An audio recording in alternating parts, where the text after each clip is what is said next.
Good morning, friends. Today it's a beautiful Sunday. The weather is also improving in Mumbai.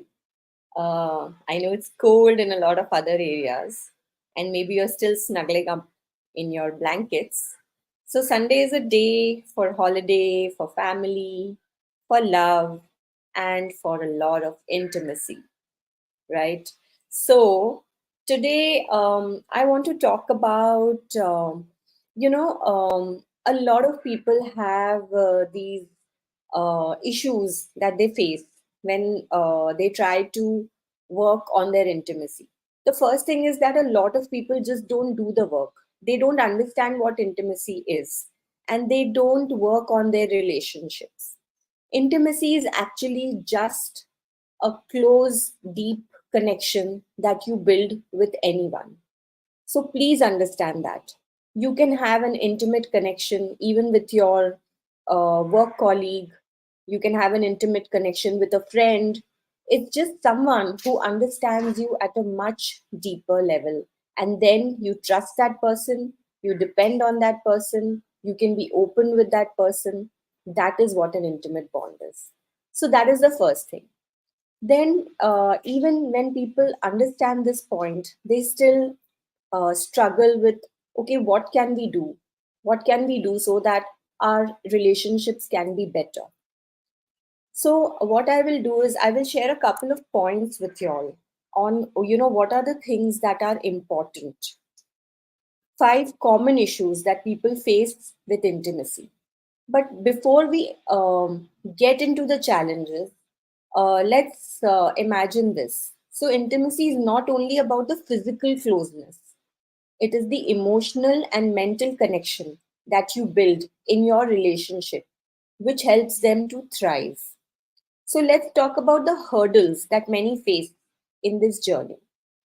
So, the first issue that people face is communication breakdown. Effective communication is very important, and that is what holds relationships together. So if there is a problem, you talk. If there is a happy moment, you express. If there is a trouble, that is there is something that's bothering you, you bring it up. So that's the way you have to do it. For example, imagine a couple. They are struggling to express their needs, which is leading to a lot of misunderstandings and frustrations. So, what is the solution? How can they overcome this? By talking, by proactively also listening to what your partner is trying to tell you. So, you hear your partner without any interruptions and you express your thoughts as well openly. Embrace it with vulnerability and create a safe space for honest conversations. You have to be honest. If you are trying to play a game, if your intention is not right, if you are trying to bring the other person down, actually, what is happening is you are only going to suffer because you're not actually being honest about the relationship, about that particular topic, or whatever it is. Relationships are not about games, and that is what a lot of people end up doing. So don't do that. Relationships are about honesty, about trust, and about keeping that connection strong. And if you want to keep that connection strong, then you have to be honest. The second common problem that people face is trust issues. Why is it important? Because trust is the foundation of intimacy. If you don't have trust, you're not going to open up to another person. If you meet someone, say, for example, at a social gathering or something, you sometimes just strike a connection with that person and then you start trusting that person and you start sharing your personal life with that person. But if you meet someone who's conniving, who you just see and you get a negative vibe, you're never going to open up to that person. You're not even going to maybe talk to that person the next time you see them. So you need to understand that rebuilding trust, it is a journey and it involves a lot of transparency, consistent actions that match your words, whatever you're saying. And sometimes you even need to seek professional guidance to navigate the complexities of trust. So if that is required, then go ahead, reach out to a couples counselor like me, or an intimacy coach, or whoever it is that you trust. but try and solve the problem. The third problem that people face is mismatched libidos. Sexual compatibility is crucial for a thriving intimate connection. So, say for example, there's a couple and they face challenges due to their different desires and they struggle to find a middle ground. Now, what is the solution? That you overcome this by talking about it openly, by communicating about it. You talk about your desires, what compromise can be reached by the both of you so that you can reach that particular goal, and a willingness to also explore each other's fantasies. You cannot just completely put the other person down and say, no, no, this is not going to happen. Then the other person is also going to do the same thing tomorrow when you want to do something different. So it's about finding that rhythm which satisfies both the partners. No two people are going to be the same.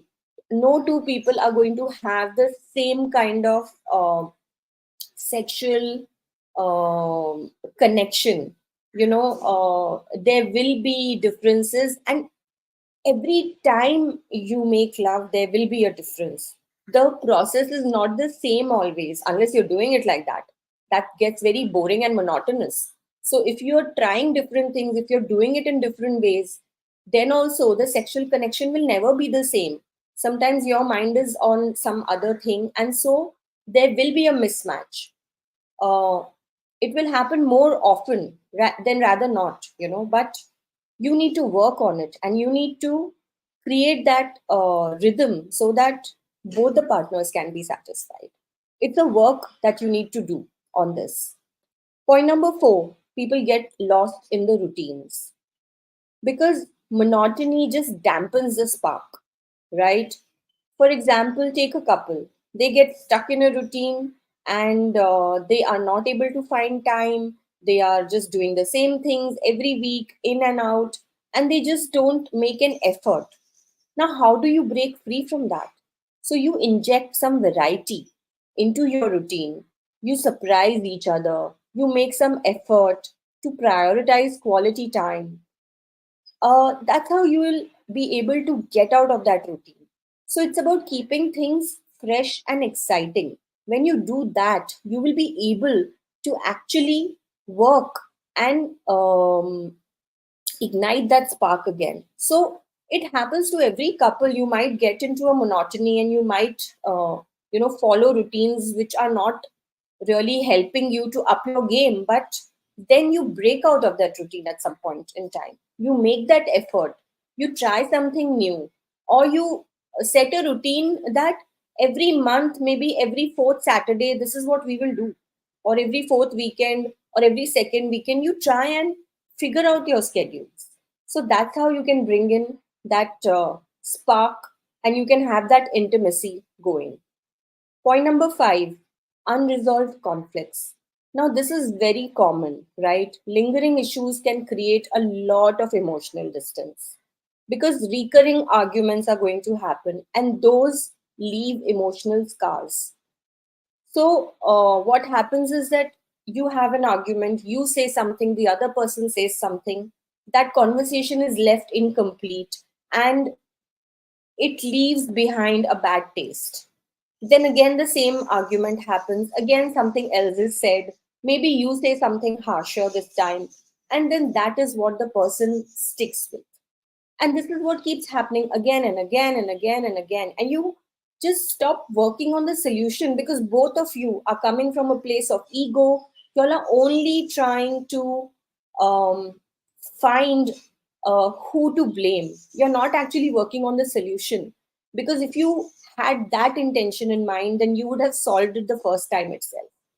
When you work with that intent, then problems get solved. So you need to work on resolving these conflicts which have been there, which have hurt you. And how can you tackle this? By addressing them. You address them as promptly as possible. Don't drag them.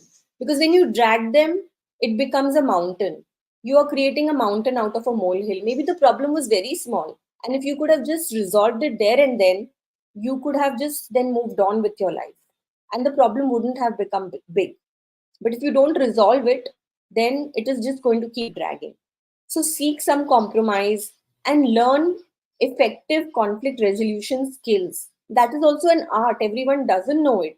So reach out to a coach like me, and I can help you to teach you, conflict resolution, how you can work when you get stuck in situations which are difficult, or maybe where you don't know what you need to do.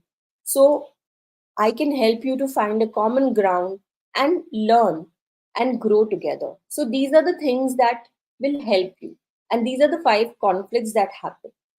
Now I'm quickly going to share a few tips which can work in all these problems.